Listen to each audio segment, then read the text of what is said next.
क्या बात है।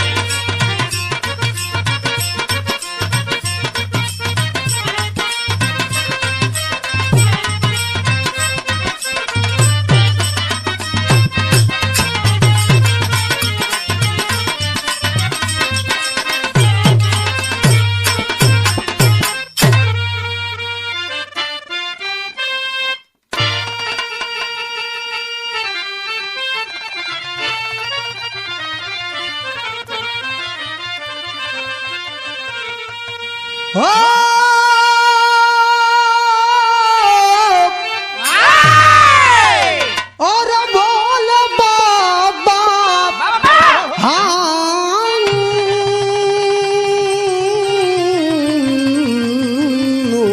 राम।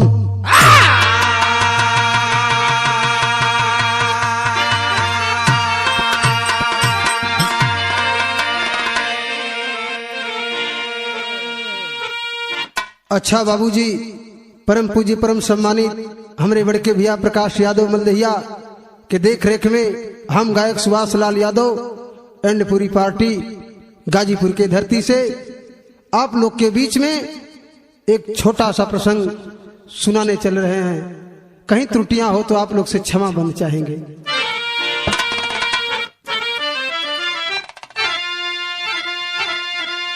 दया की जो देवी है ममता की सागर,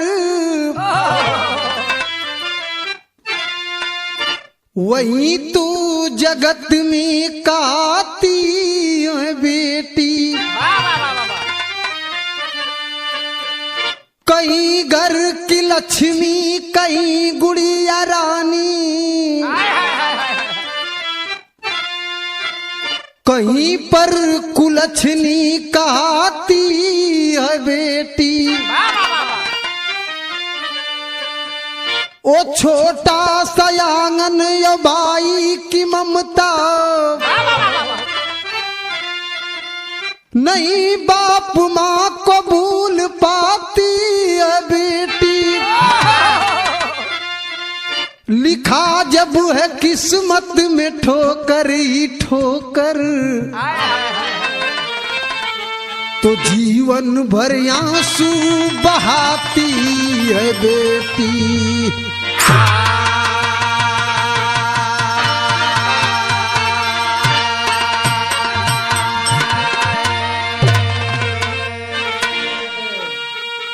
बड़ी अच्छी लाइन कवि जी लिखे, लिखा जब है किस्मत में ठोकर ही ठोकर, तो जीवन भर आंसू बहाती है बेटी।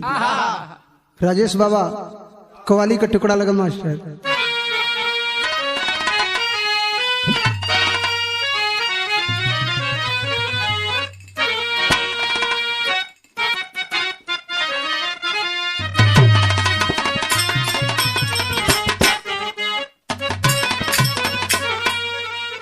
ये देखें हमारे गुरुजी का अंदाज है, विजयलाल गुरुजी के। अरे ऐसे कैसे हो जाई,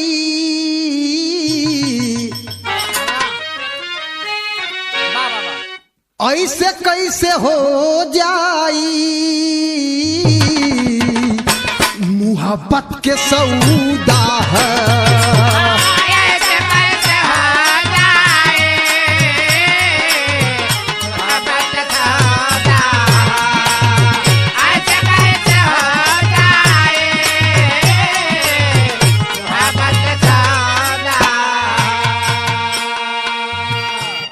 जब लया खिलाड़ी ना तब बात बाड़ी ना, जब लया खिलाड़ी ना तब बात बाड़ी ना, जब लया खिलाड़ी ना तब बात बाड़ी ना, जब लया खिलाड़ी ना तब बात बाड़ी ना, जब लया खिलाड़ी ना तब बात बाड़ी ना, टूट के बिखरी जाई,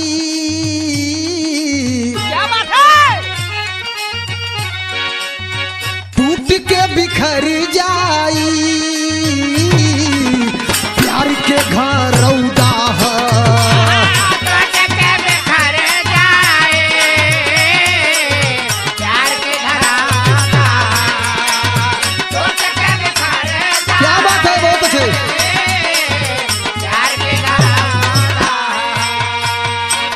तो गजल रही, लेकिन बिरहा में बड़ा सुंदर भाव कवि जी लिखने कैसे। अरे अहंकार की मद में, अरे अहंकार की मद में जब भी कोई होता है, अहंकार के मद में बहुत अच्छे, होता है, अहंकार के मद में जब भी कोई होता है, अहंकार के मद में जब भी कोई होता है, अहंकार के मद में जब भी कोई होता है, अहंकार के मद में जब भी कोई होता है, अहंकार के मद में जब भी कोई होता है, चकनाचूर दुनिया में, क्या बात है? चकनाचूर दुनिया में सब गरूर होता है, चकनाचूर दुनिया में सब गरूर होता है, चकनाचूर दुनिया में सब गरूर होता है। यहीं से हमारी कहानी शुरुआत हुई। वाह, नजम का भाव है,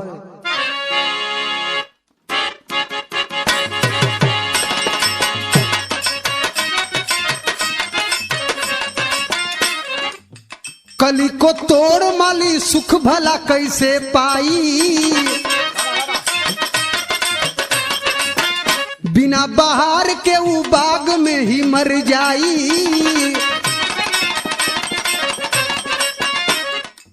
रामदीन पांडे रहल गया के किसनवा हूँ,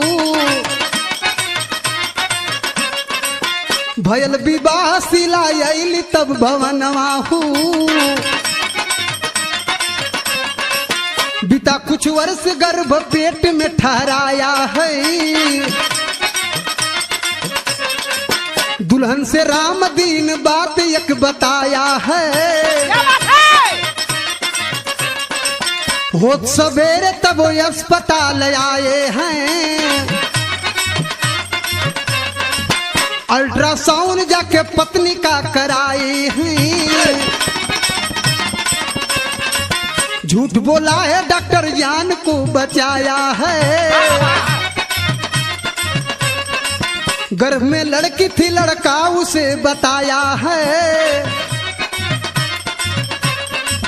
रामदीन सोचे कि 9वां महीना आया है, रामदीन सोचे कि 9वां महीना आया है, पुत्र की चाह में मनवा बड़ा हर्षाया है, पुत्र के चाह में मनवा बड़ा हर्षाया है, पुत्र के चाह में मनवा बड़ा हर्षाया है। बात के समझ लें। गया बिहार के कहानी बा नारायणपुर गांव के भैया रामदीन पांडे अपने माई बाबू के इकलौता बेटा, हंसी खुशी से माई बाबू शादी कह देना, घर पे पत्नी शीला जब आ गई तो घर में बड़ी खुशी छा गई। धीरे धीरे समय 1 साल का बीतल, पत्नी के जौन बा गर्भ ठहर गए। रात के समय पत्नी जौन बा शीला अपने पति रामदीन पांडे से एक बात कहलत कि स्वामी आप कुछ दिन के बाद पापा बने वाला हुआ। वाह, ई बतिया सुन के रामदीन पांडे बड़ा खुशी हो गई न, कहने अरे पागल हमरे दिल के बात तू बता देलू।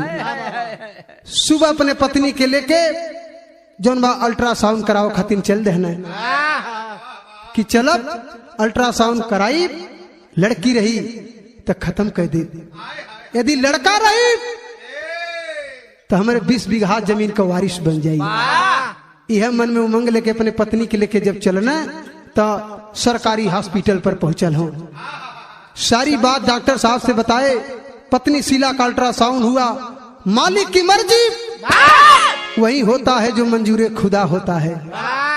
ये मालिक के आवा है भैया, इनमें जौन चाहिए तो उन्हें फूल खिली। बेटा के जगह मालिक की मर्जी बिटिया हो गई।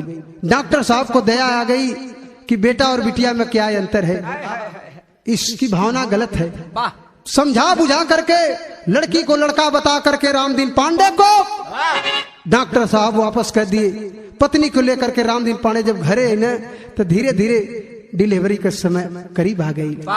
जब करीब आ गई तो बिरहा में तर्ज लगन मास्टर बड़ी रंगीन तर्ज है। कौन है?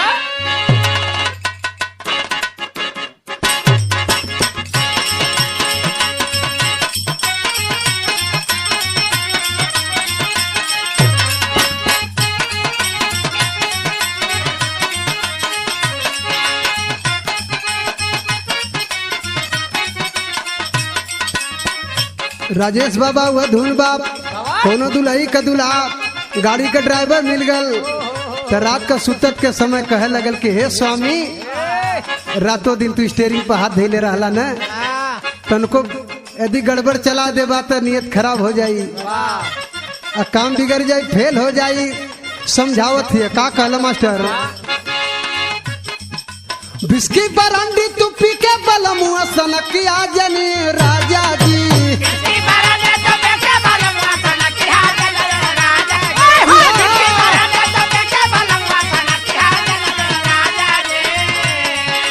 बिस्की बरंडी तू पी के बलमुआ सनकिया जनिए राजा जी नशा में गड़िया लोड के रोड पर हकिया जनिए राजा जी नशा में गड़िया हटाया राजा तो हथिया देना राजा जी नशा में गड़िया हटाया राजा तो हथिया देना राजा जी। लेकिन अब डिलीवरी का समय जो आखिरी समय पे आ गई। पास पड़ोस के जोनबा औरत जुट गई नी शीला के जोनबा प्रसव भैल एक बिटिया पैदा हो गई। रामदीन पांडे अपने दुतल्ला मकान पर बैठल बाटे। गांव के जोनबा पड़ोस के जोन औरत थी जाए के बतौनी कि तोरे घर में लक्ष्मी आ गई नी। इतनी बतिया सुन के क्रोध में वो लाल रामदीन पांडे कहता है नौजवान की खबरदार छोड़ करके हमारा मकान तुम लोग चली जाओ हम देख लेंगे जो भी होगा। फटकारता है लेकिन गांव के पास पड़ोस के जब औरत चल गई नी तो अपने पत्नी की जब सामने आया नौजवान तो आंखें लाल है। क्रोध में एक बात कहलस का कल मास्टर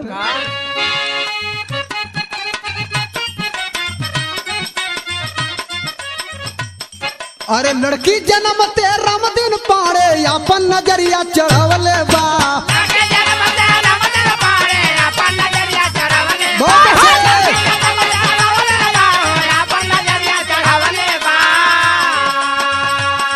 अरे लड़की जन्म दे रामदीन पाड़े अपन नजरिया चढ़ावले बा सामने से एक जल्दी हटावा याद से अपन सुनावले बा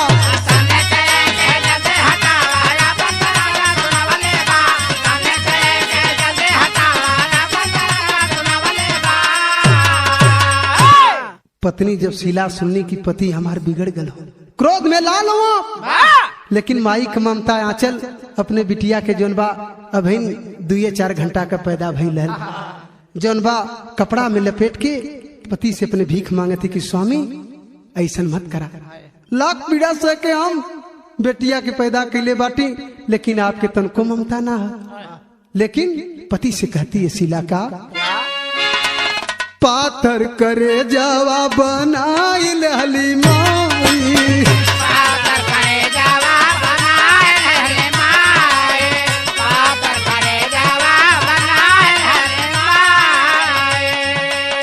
क्रोध को सुन करके वो मतारी अपने बिटिया के लेके कहता है नौजवान की खबरदार घर छोड़ करके निकल जाओ या तो बिटिया रहेगी या तो तुम रहोगी। मांग का सिंदूर हमने ओकरे बदे पत्नी जनवा शीला लपेट के बिटिया के लेके और सोचलस कि कहीं मुँह आईब ना कहीं एक बिलवाईब ना एक बढ़िया जगह से दे दे सेवा सत्कार हो जाये। तो कैला का दिमाग में बिटिया के दहली नानी औरे पहुँचाई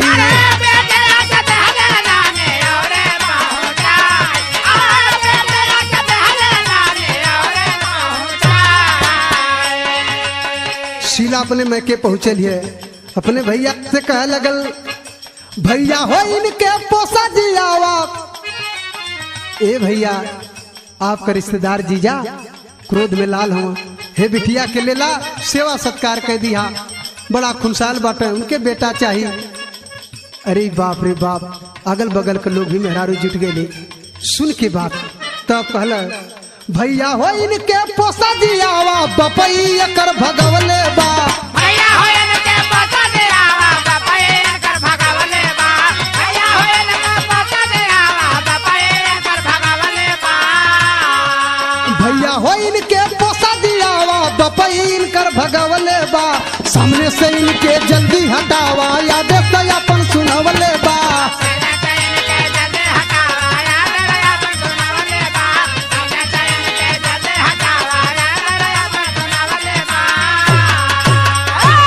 अपने भैया और भौजी के वसीला सौंप के कि भैया धर्म के बिटिया मान के एक सेवा सत्कार करके समय पर शादी ब्याह कर दिया।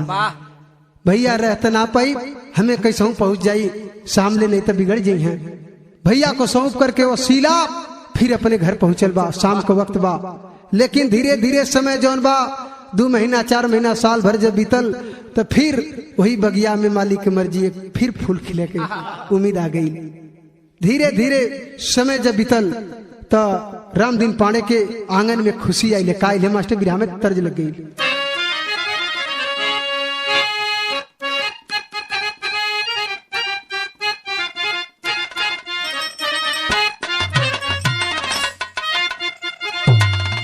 हमरे गुरुजी का उस्ताद गाँव बिरहा सम्राट विजयलाल गुरुजी का स्वर्गीय रामदेव दादा गाँव यह गाँव अरे तुम मेहदी मांगे सिंदूर बर्बादी कजरव हो गई। लेकिन रामदीन पांडे के परिवार में खुशी आई ले मास्टर। और अब बीतल समैया बाजल बधैया और अब बीतल समैया बाजल बधैया साथे जुड़वा ललनावा हो गई हो साथे जुड़वा ललनावा।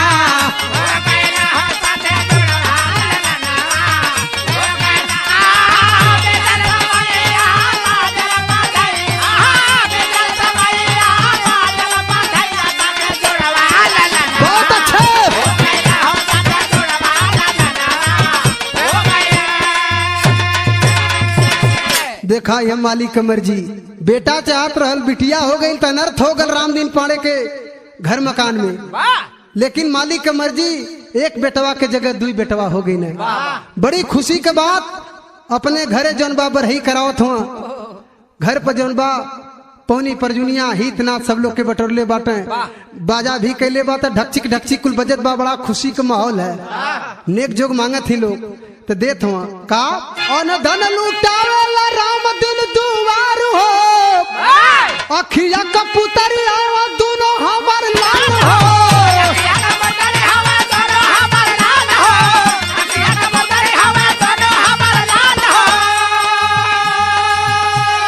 खुशी में जे जौने मांगत है तौने रामदीन पांडे का औरत सिला देते हैं। तब अरे गौ स्वारिया नाच पवरिया अरे गाँव सोहरिया नाच पवरिया कुल पूरा सपनावा हो गई हो।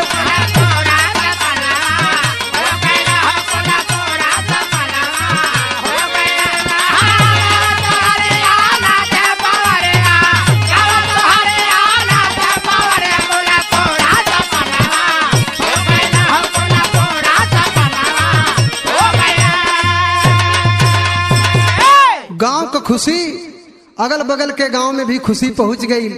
संदेश पहुंच गल बाजार तक ले तब ले ओहर से 4-5 ठे छक्का जौन बा ढोलक मजीरा लेके रामदीन पांडे के दुआरे पहुंच गई ना। कहने भल भल आपके लइका भयल अब हमके नेग जोग चाहिए।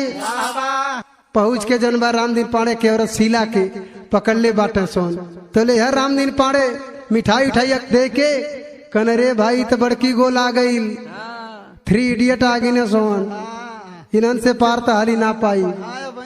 लेकिन तब ले ढोल में जीरा में अंदर भैया बजावत बाटे कुल छक्का तो ले नेग मांगत एक ठे छक्का का कहलस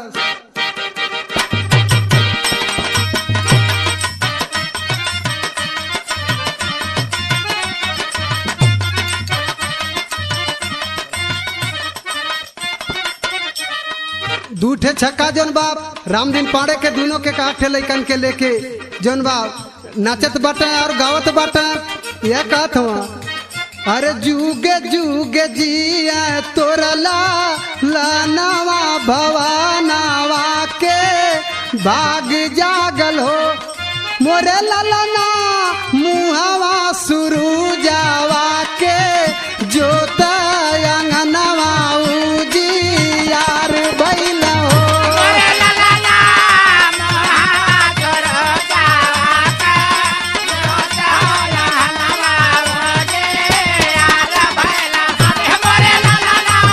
बहुत अच्छे।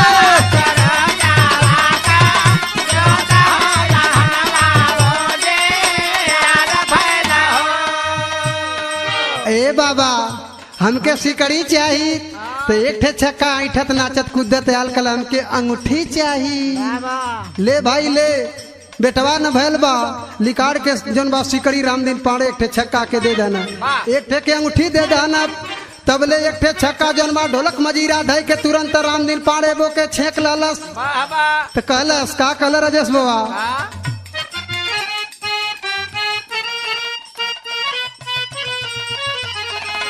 यह कहल कि मानी जब पढ़ाई न मर कानावा ददेई दाप गुनमुनु बैला गोदिया में सुगा लाला नावा झूमेला पंडित तनावा न हो।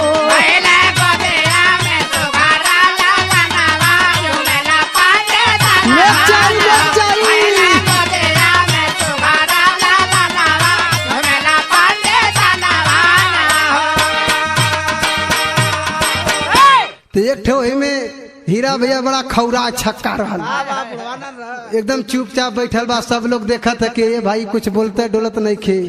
रामदीन पाड़े कन सबके खुश कर देनी, सिकड़ी अंगूठी दे के रामदीन पाड़े के औरत बाटी शीला उ जौन बा अपन एक जोग दे देनी, सीधा पिसान दे देनी। तो एक ठो खौरा हवा जौन रहल तो कल हमहू के कुछ चाहिए। कहना रे भाई हमरे दरबार में सब खुश तोके का चाहिए। तो यह कल कि हे पाड़े बाबा हमके जंगिया से आइदा,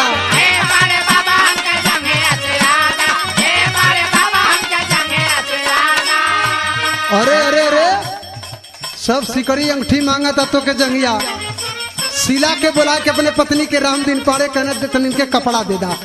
इनके चाह था जंगिया पहरे के लिया के दे ले बा। तो कहलस हे पाड़े बाबा हमके जंगिया से आइदा,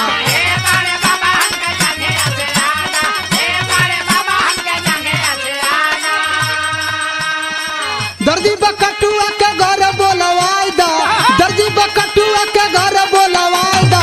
हे पाड़े बाबा हमके जंगिया से आइदा।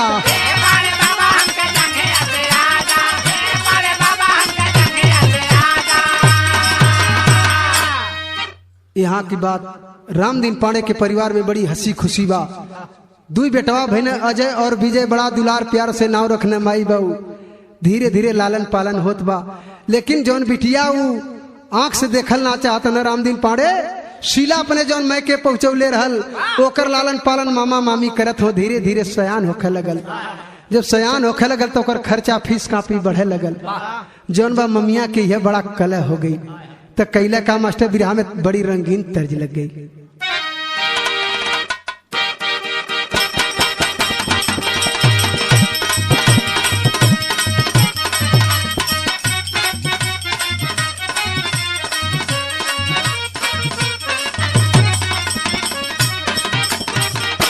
कोनो देवर बड़ा रंगीन मिजाज कर रहल, भौजाई के देख के जनबा जब ओखे तब चिटकारी करे।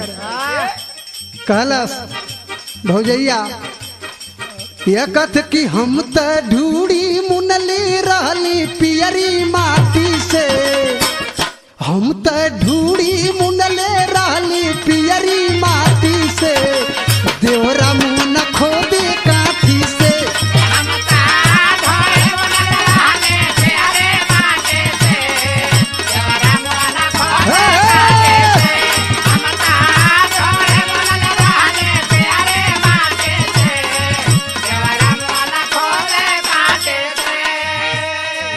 लेकिन धीरे धीरे जौन बा मामी मामा बिटिया का नाम धैले बाटे कमली, सयान न होत बा, लेकिन वो के का मालूम बा कि हमार माई बाबू के बा। धीरे धीरे जब समय बीतत गई तो एक रोज के बाद भैल का मम्मिया खोइला खातिर रोज गरी आवले, मम्मिया खोइला खातिर रोज गरी आवले, मारी के बगावली ना।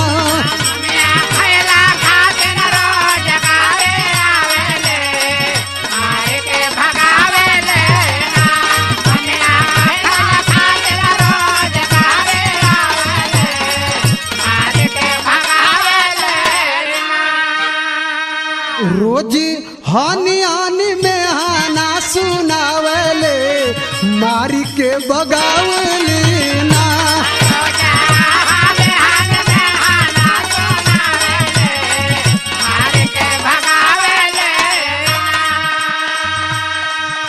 एक रोज की बात, पति और पत्नी दोनों मामी और मामा अपने में योजना बनावे लगने कि हमन का कौन बिटिया बा, ई लालन पालन खातिर जौन भारे आ गई, लेकिन जब देखा तभी खाने खात बा, कुछ न कुछ नुकसान करत बा। बड़ा कलह हो गल। मम्मिया के अपने पति के लेके एक योजना बनौलस का जोड़े लागल मम्मिया अपने सैया से लारवा,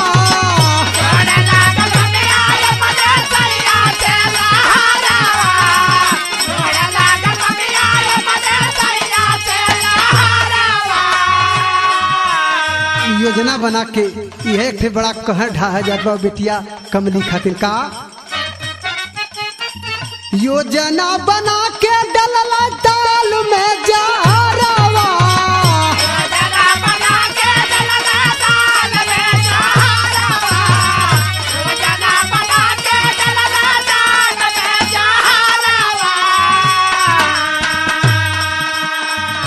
सोचे कमली काहे दहिया घुमरी आवले, मारी के भगावले ना।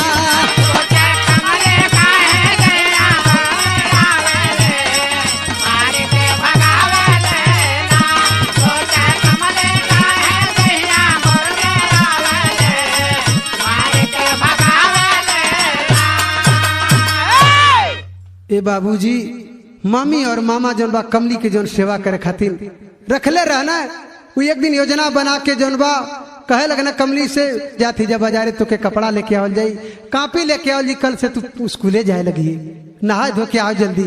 नहा धो के बिटिया जौन बा कमली आई, खाना निकाल के मामी धै धैलस, अपने कपड़ा पहिर के जौन बा पति और पत्नी दोनों बाजारे चल गई ने। खाना जौन बा कमली खात बा भैया, जब वही 3-4 कौर खैले रहल, शरीर जौन बा तड़पड़ाए लगल, जलन के मारे मुख मुख से जौन बा गा जावे लगल, उल्टी दस्त होके लगल। दरवाजा खोल के भाग के अपने गांव के जौन बा एक छोटा डॉक्टर के पास पहुंचल, आंख में आंसू लेके कमली रोत बा कि डॉक्टर साहब हमारे धर्म के भाई हवा, आप हमें बचाला, डॉक्टर साहब हमें बचाला। पैर पर गिर के एक बात रो रो के कहत बा, का कहते मास्टर?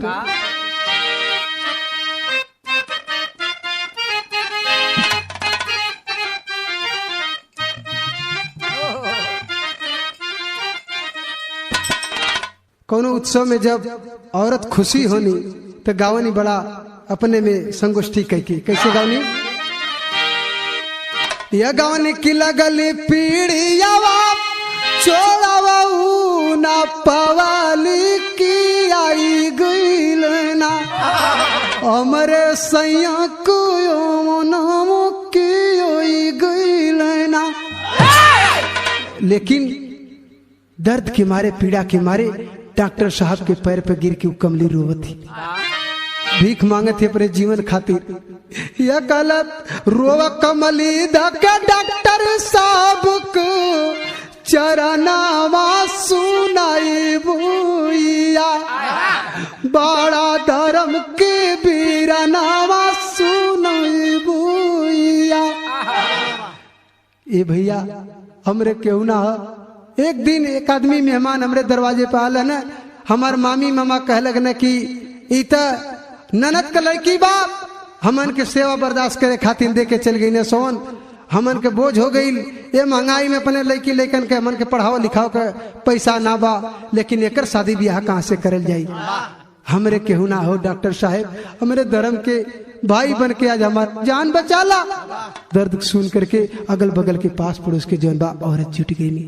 तो एक बात कहलस, द्रौपदी का चिड़िया बचावला कन्हैया,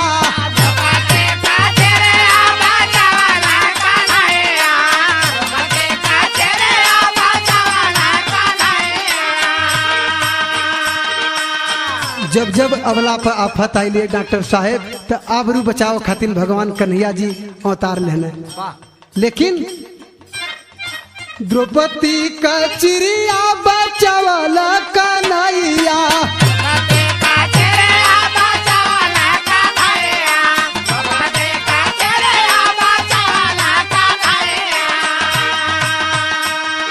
जनमाता माई बाबू बनल कसैया,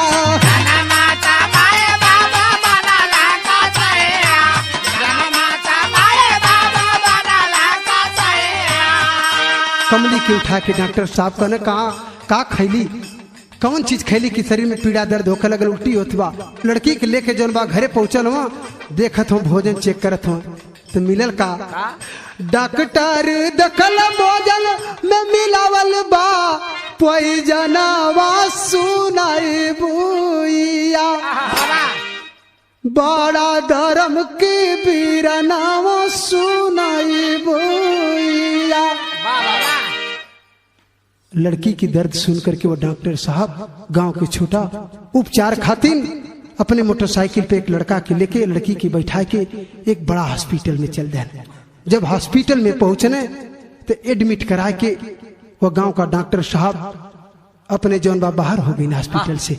उपचार चले लगल बिटिया के, जब उपचार चले लगल तो धीरे धीरे शरीर जौन बा होश में आवे लगल। लेकिन बिरहा में टेरी में लिखे की पड़ल का,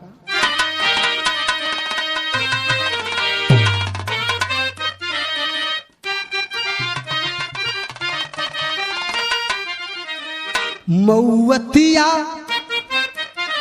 मऊवतिया जब ना ब्रह्मा की लिखल, अरे मऊवतिया जब ना ब्रह्मा हो, मऊवतिया जब ना ब्रह्मा की लिखल, कली कचनार सुखा के बगवानी में खिलल यारे खिलल यारे खिलल। हॉस्पिटल में बड़ा डॉक्टर साहब ट्रीटमेंट शुरू कर दिए, तमाम मरीजों का ट्रीटमेंट चल रहा है, उपचार चलत बा। लेकिन कमली के बेड पर जौन बा केहू सेवा बर्दाश्त करे वाला ना बा। धीरे धीरे 4 रोज के दिन बीत गल, तब जाके होश में आई। डॉक्टर साहब हॉस्पिटल के जो मालिक थे अपने चेम्बर में कहे कि वो लड़की जो बैठी है उसका उपचार जब हो गया है तो उसको छोड़ दिया जाए। बुलाते हैं डॉक्टर साहब की, अरे बेटी हर मरीज के पास 2-4 आदमी हैं सेवा बर्दाश्त के लिए, दवा खिलाने के लिए, लेकिन तुम्हारे पास कोई नहीं है, क्या बात है। आंखों में आंसू लेकर के वह लड़की कमली डॉक्टर साहब से एक रो रो करके बात कहती है। क्या कहत बा मास्टर,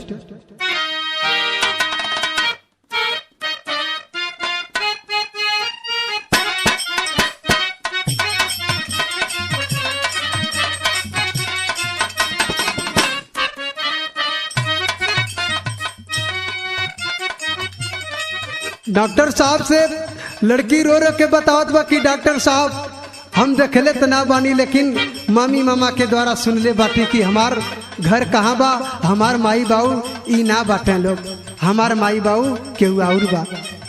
ई बात सुन करके अवाक हो गई ना डॉक्टर साहब।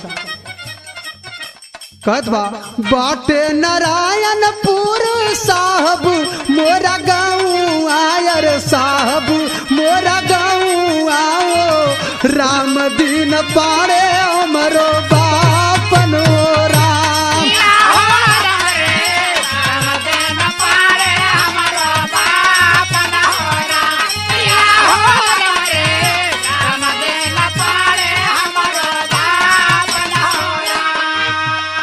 हमारे बाबूजी का नाम रामदीन पाड़े है, लेकिन सुन ले बाट नाम नाई देखा लिचारावा यार देखा लिचारावा हो कैसन बाट बाबूजी हमार नोरा किया हो रे कैसन बात बाबूजी हमार नोरा किया हो रे कैसन बात बाबूजी हमार नोरा।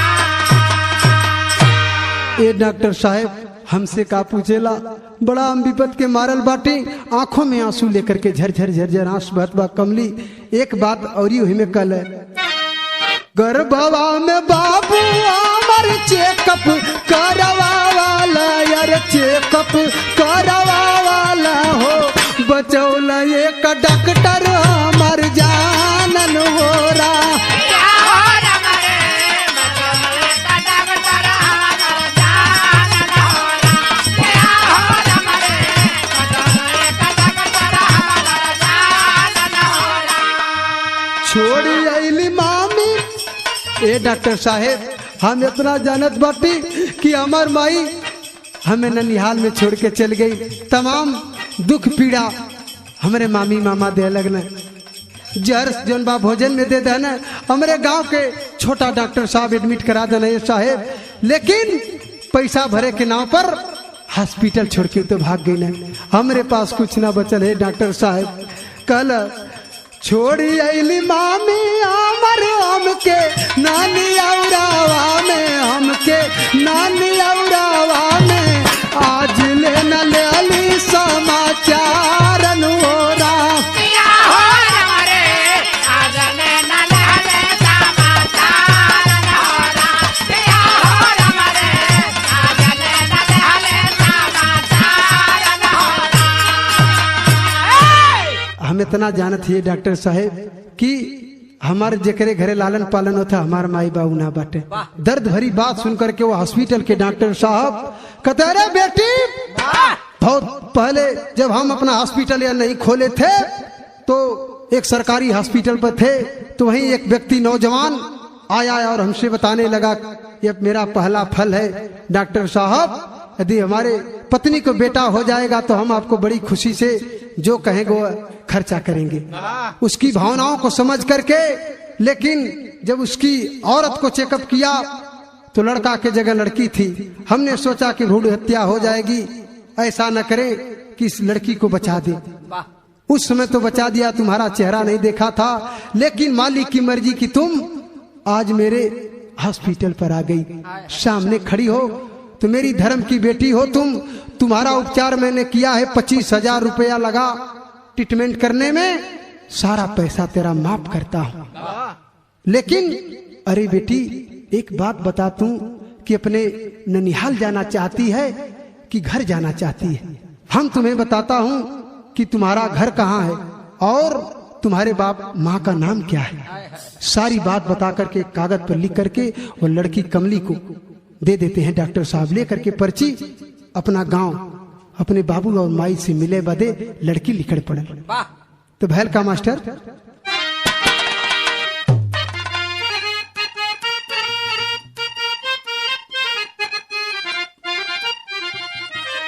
कई गांव से पूछत लड़की जौन बा, कई लोगन से मिलत आवत बा, केहू बतावत नहीं खे। लेकिन जब करीब पहुंच गई नारायणपुर गांव बा, जब गांव में पहुंचल ओकरे बहरे जौन बा एक बुढ़िया माई खेत खलिहान में जाता है, उन्हीं से पूछे लगल कि हे बुढ़िया माई ई नारायणपुर गांव बा का?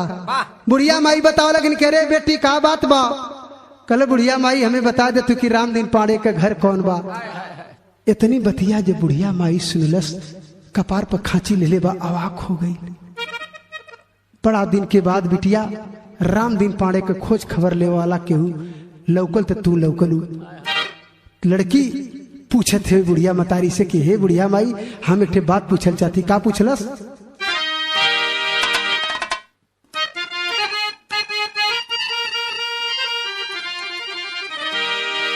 कमली की बात सुन के सारी पीड़ा दर्द जौन बा बुढ़िया मतारी के दिल में भर गई। अपन दर्द बतौलस तो रो रो के बुढ़िया मतारी लड़की से कहती, अरे रोई रोई बतिया बताव बड़ी बुढ़िया हूँ, और राम दिन के लिखल बाबू उड़ाई में विपतिया।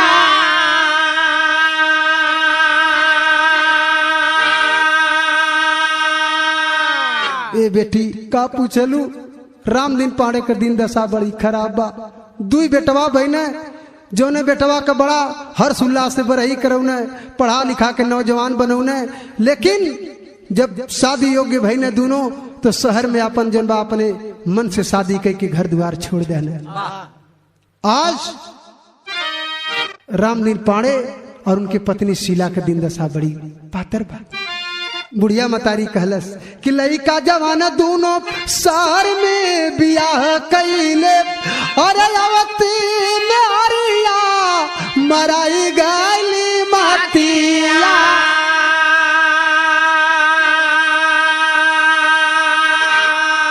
कई साल बैले अइले नाई घरवा में और रोवत रोवत चल गईली आखी का रोसानी।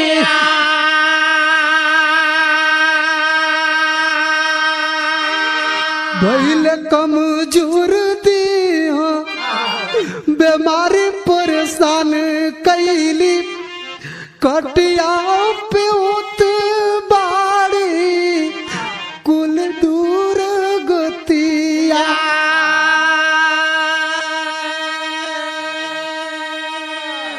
ए बेटी रामदीन पाड़े के दिन दशा बड़ी पातर हो गई। बुढ़ाई के शरीर बा, बेटा और बिटिया के चाह में दोनों जानी आंख रोशनी जौन बा खत्म हो चुकल है। केहू सेवा बर्दाश्त करे वाला ना बा। चरपाई पे पड़ल हुई है लोग, कई दिन का अन्न पानी खैले हुई है। लेकिन तू के पूछे वाली हूँ बिटिया, हमसे आपन नाव ना बतौलू के हऊ? कल हे बुढ़िया माई यदि तू पूछा तू तो हम विपत का मारल है, हमके कल से खाली उनका घरवा पहुंचा दे तू।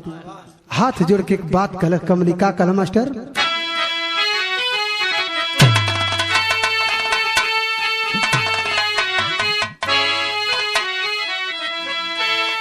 अरे हाथ जोड़ के रोवा कमली काला बुढ़िया माई हो और देबू हमारा के घरवा पहुंचाई बुढ़िया माई हो।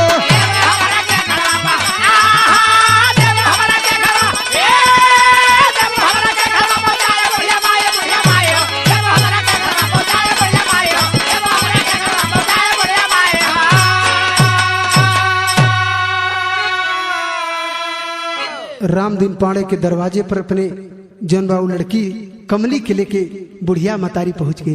गेट खोल के आवाज लगौनी कि ए अजय कमाई कहाँ बाड़ू? बुढ़िया मतारी जनबाऊ उठ के चरपाई पर से नहीं कहनी कि ये बहनी के हूँ तू?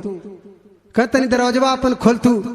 जनबा गेट खोल के अंदर जब बुढ़िया मतारी लेके जब पहुंचल बूढ़ा बूढ़ी के पास, लड़की बगल में खड़ी बा तो होत का है? बुढ़िया माई लेके अइली कमली के दुआरी हो, मड़ई में सूतल रहली कैले बिन मतारी हो।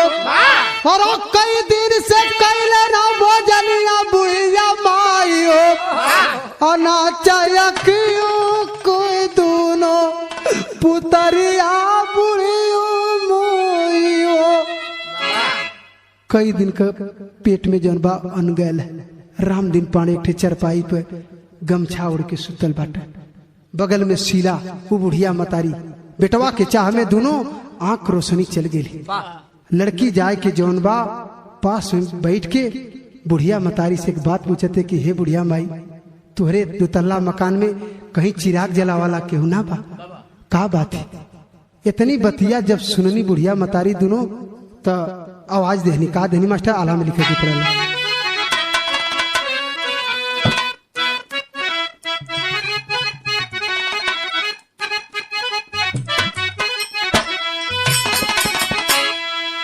भूली जइहा बेटा माई बाप के करनिया भैया, बेटी ना भुलाली कब अपन माई बाप।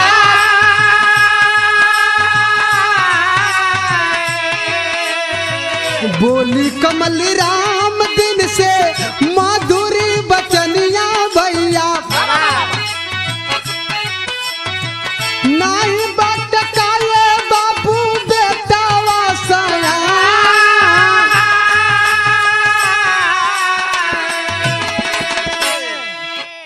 कमली अपने बूढ़ बाप के सामने पहुंचल, पूछे लगल कि ये बाबूजी आपके इतना बड़ा मकान में कोनो बेटा बिटिया ना हो का?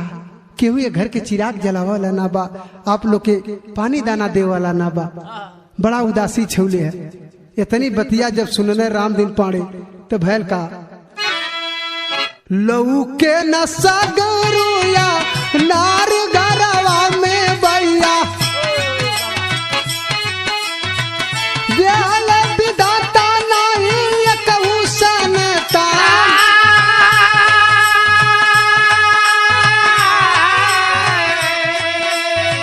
सुनता हो राम दिन के बरसल यकिया भैया पूछ बेटी का बाटे गरवा तो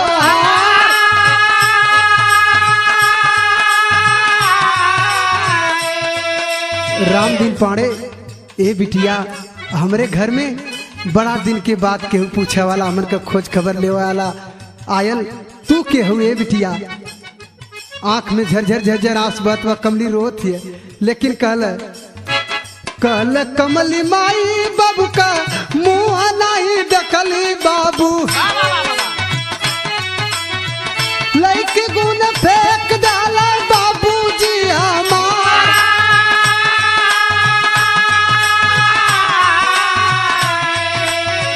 मार मार मामा मामी दयाला भोजनिया बाबू मामी दल खाना में जहरा मिला।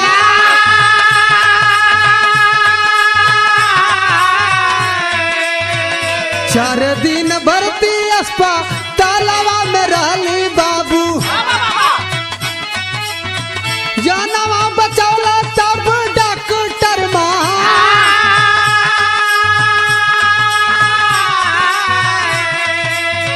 राम दिन के हतावासी कांप लगिलसिया बाबू पेटवा के खिचड़ी कुल गईली बहरिया।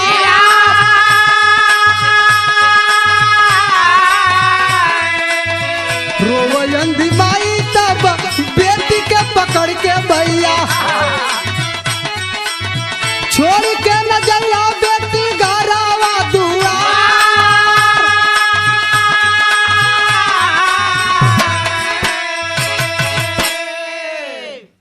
ए बाबूजी हमसे का पूछेला? हमार मामी मामा हमार लालन पालन कईने भोजन में जहर दे देना, हमार जान बचौने हमरे छोटा गांव के डॉक्टर साहब ले जाके हॉस्पिटल में एडमिट करा देने, पता बतौने हम यहाँ तक ले आ गए नहीं बाबूजी। लेकिन ये घर में बड़ा उदासी छूले बा, आपका सेवा बर्दाश्त करे वाला केहू ना बा। इतनी बतिया जब सुनने तो कहने ये बिटिया तनी हमके एक गिलास पानी दे दे तू। लड़की जौन बा कमली जाके हंडपाई पर से पानी चला के एक गिलास देले, जब पियने राम दिन पाड़े तो करे जा कुछ तर भैल। कने बेटी तू के हो? कहे लगा लड़की की हमके का पूछत हो बाबूजी, हम बड़ा अभागा बाटी लड़की समझ के हमारे बाबूजी हमके फेंक दे ले रहना, लेकिन आज मालिक की मर्जी की हम यहाँ तक ले आ गई नहीं। सारी बात ये जब सुनने राम दिन पाड़े और पत्नी शीला बुढ़ाई में जन बाटी मतारी कि हमरे बिटिया ई बा जौने बिटिया के हम एक दिन स्तनपान करूले रहनी, लेकिन दुई बेटवन के उंगली देके चलौनी पढ़ौनी लिखौनी बड़ा कह देनी, लेकिन आज बुढ़ौती का सहारा ना भईने। लेकिन आज बिटिया हमार सुख देवे बदे हमारे घरे चली आई। जौन बा मतारी अंधी होके शीला अपने बिटिया के पकड़ के रोत बा, आंख से आंसू चलत बा छ छ धार। तो भैल का मास्टर खड़ी में लिखे के पड़ल।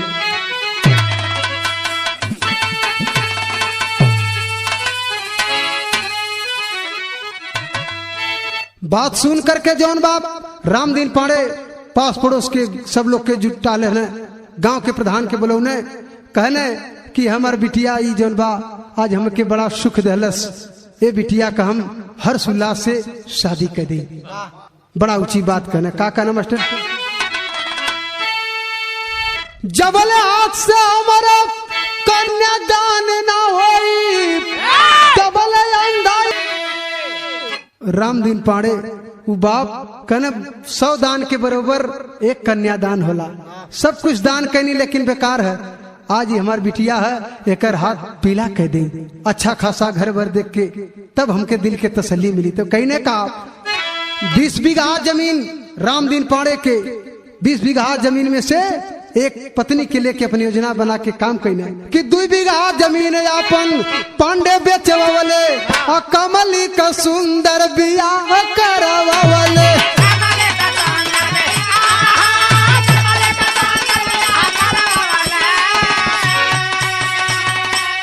अच्छा खासा लड़का देख के कमली के जौन शादी कह देना यार। 18 बीघा जमीन जौन बा कमली के नामे कह देना। तो भैल का मास्टर और कन्यादान से बढ़ के कौनो दान ना होई तबले अंधी और अंधा के उद्धार ना होई। भैया बेटा और बिटिया में यह देखा फर्क है।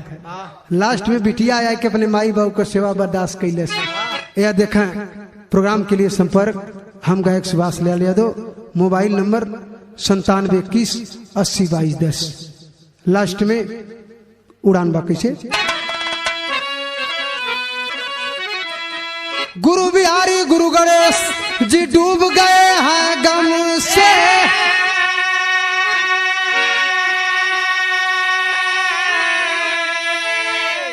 और स्वर्ग कभी चंद्रिका अब आंसू बह कलम से।